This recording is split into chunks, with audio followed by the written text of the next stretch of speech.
Hoje nós iremos falar sobre um tema de extrema importância para a saúde, para as famílias, para o desenvolvimento humano, educação familiar e influência nos temperamentos.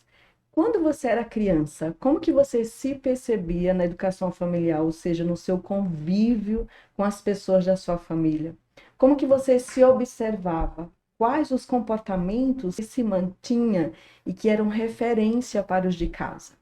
Eu, por exemplo, sou fleumática. Então, dentro dos 4 temperamentos, aqui eu vou falar um pouquinho da minha vivência nessa faixa etária dos 7 aos 12 anos.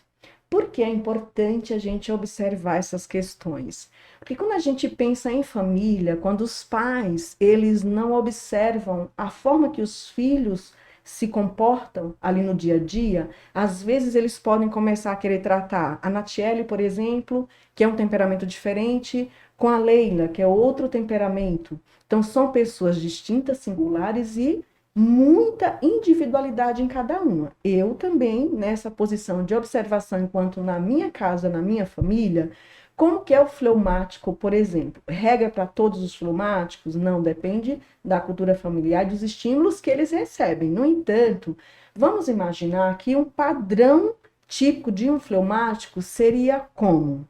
Calmo. Sabe de manhã, quando o fleumático acorda e os pais vão lá: filha, que era o que acontecia comigo. Filha, vamos, levanta, chegou a hora, olha, a gente tem que ir para a escola. Fleumático vai precisar mais de 5 minutinhos.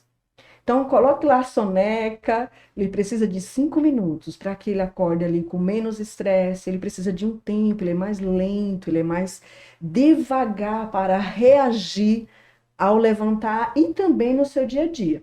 Então, para começar o dia ali, aquele fleumático, ele é mais lento para levantar, ele é mais lento também para fazer as tarefas do dia a dia. A minha mãe, por exemplo, ela falava assim comigo: não esqueça que você tem hoje às 11 horas para fazer tal tarefa que é da sua responsabilidade. 11h05, 11h10, 11h30. Filha, tô indo, mãe, tô indo. Então, por que, no meu caso, eu amava ficar no meu campo de idealização? Como fleumática, uma boa fleumática, amo ficar na imaginação das coisas boas. Não gosto de mentalizar coisa ruim, não. Ficava ali no campo da ideia, como ia ser a vida. Quando eu era criança, eu morava em sítio, fazenda. Eu sentava lá na minha rede, ficava olhando para o céu e ainda imaginava, se deixasse, era tipo 2, 3 horas lá imaginando, olhando para o céu, o quê? Aquele avião que passou ia cair alguma coisa legal para mim. Uma bolsa de dinheiro. Então, o fleumático, de modo geral, ele é muito imaginário. Então, ele fica ali naquela lentidão dele para tentar se conectar com ele mesmo, refletindo. Na relação com a família, as irmãs. Somos em 4 e tenho 3 irmãs. Da fleumática ali da relação, era aquela que gostava de equilibrar a confusão, vamos dizer assim. Então, imagina, 4 irmãs, e uma pegava a blusa da outra, que pegava ali o sapato da outra, o batom da outra. No entanto, o que acontecia? A maioria delas não gostava de dividir, gostava de pegar, mas dividir não gostava muito. Então, de repente, estava eu lá entrando no quarto e elas querendo ali um conflito mais intenso uma com a outra. E tá tudo bem dividir aqui uma blusa, um batom, por que não? Não é meu, não, não pega nas minhas coisas. Eu já não ligava muito. Se abusasse um pouco, aí eu ia tentar conversar, às vezes pegava um pouco mais firme. Eu estava ali tentando mediar os conflitos, fugia de um conflito, nossa. E uma experiência que me veio agora à mente. O fleumático, ele também é sensível. Quando ele não se sente validado, então ele fica recluso. Ele evita o contato com as pessoas, quando ele não se sente aceito, quando ele não se sente recebido, vai evitar contato com o meio. E eu lembro que um dia a minha mãe, ela muito brava, porque muitos filhos, na minha casa somos em 8, imagina, quantos filhos. Administrar ali temperamentos diferentes. A minha mãe não me validou, era muito grudado. A simbiose com a minha mãe era grudada. E quando o fleumático, ele gosta, ele se dispõe de alguém, ele realmente ele tá ali junto, porque ele não é muito de estar junto, mas se ele se sente à vontade para estar junto, ele realmente interage e vai fazer pertencer. Minha mãe brigou e aí ela me deu umas chineladas, porque muita criança fazendo bagunça. Eu fiquei tão sentida, arrumei minha malinha, coloquei minhas roupas dentro de uma bolsa, ó, fui pro mato. No fundo de casa, né? Mas lá o mato. Fiquei 1 hora, 2 horas, 3 horas esperando a minha mãe me buscar lá no meio do mato. Ela nem sabia que eu estava lá. Então, o fleumático também tem disso. Ele faz as coisas, ele acha que o outro está interpretando o que ele já está pensando que tem que fazer, não tem que falar. Aí depois, quando deu umas 7 horas, ficou a noite, falei, eu quero ir para casa. Tem uns bichos aqui cantando no fundo, tá começando a ficar perigoso. Peguei a malinha, voltei para casa com a cara mais lisa, mas cheguei como se nada tivesse acontecendo. Então, de modo geral, falando hoje aqui da experiência de um fleumático, a minha enquanto criança, e resumidamente foi essa a minha experiência. A Leila é de um temperamento diferente, a Natiele também vai compartilhar aqui para a gente um pouco da experiência, do que elas lembram dessas vivências, para a gente entender um pouco aí como você era, enquanto criança de 7 a 12 anos. Fleumática, melancólica, colérica, sanguínea? Então, quando ela começou a falar em relação a essa questão da introversão, né, do fleumático, e eles são muito semelhantes, fleumático com o melancólico, nessa questão da introversão, de ser mais ali no cantinho deles, e eu me lembro quanto lá na minha infância, eu sempre no meu canto observando, mas a diferença do fleumático e o melancólico, o melancólico ele é mais profundo, na profundidade. Ele gosta de observar e ficar ali imaginando, mas por que aquela situação é daquele jeito? Por que aquelas coisas são assim? Por que funciona assim? Então ele fica tanto nesse campo da imaginação que ele viaja ali naquele pensamento e fica ali naquela lentidão também. E há uma coisa que observo, né, bastante, que hoje é uma das coisas que, estudando sobre temperamento, né, a gente sabe que o melancólico ele é representado pelo elemento terra.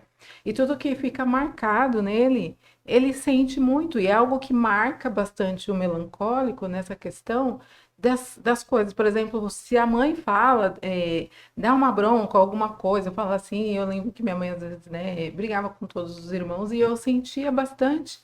E infelizmente, né, mas foi Deus quem fez o temperamento, mas o melancólico ele tem a tendência de levar para o lado do pessoal, muitas vezes, e os pais, eles estão ali, né, fazendo, trazendo a correção, educando os seus filhos, mas o melancólico é um dos temperamentos que leva muito para o lado pessoal, ele fica mais marcado, ressentido por muito tempo. E eu ficava ali analisando e pensando e fazendo aquelas perguntas, mas por quê? E o melancólico tem muito disso, da injustiça. Por que fez isso? Por que desse jeito? Por que que não falou desse jeito? Então, se a mãe ou os irmãos falassem, ah, hoje nós vamos fazer tal coisa, e aí não funcionava daquela forma. Então, o melancólico, ele gosta da organização, gosta de fazer as coisas tudo certinho. Não, mas a mãe falou pra gente fazer assim, por que que nós não vamos fazer assim? A gente tem que fazer desse jeito. E aí, aqueles conflitos lá, e tinha entre os irmãos lá uma sanguínea que gostava de fazer muita graça, muita piada. E aí a gente acabava cedendo muitas vezes, mas eu sempre me perguntava, ficava questionando, né, ali, mas por que? Não, mas tem que ser desse jeito? Não, mas não vamos fazer assim, porque tem que ser desse jeito, porque o melancólico gosta das coisas tudo organizadinho e ele é sistemático, metódico, bem parecido um pouco, né? Por ele ser seco como um colérico, é um pouco parecido nessa questão da rigidez. Ele tem de ser um pouco rígido e era um pouco rígido, né, nessa questão.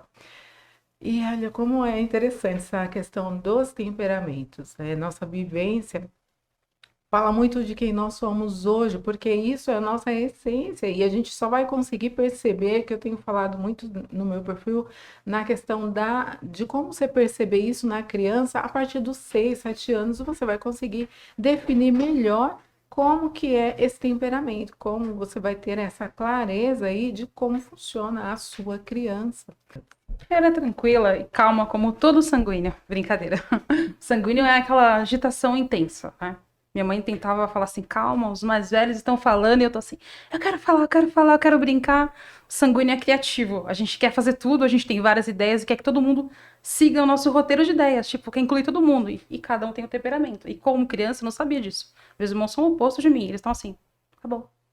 E eu quero fazer isso, quero fazer também. filha, calma. Ai, eles não querem fazer, mãe. Eu fazer aquela choradeira, aquela coisa. Poxa, mãe, eu quero fazer. E minha mãe também mais calma, mais tranquila, fala assim, filha.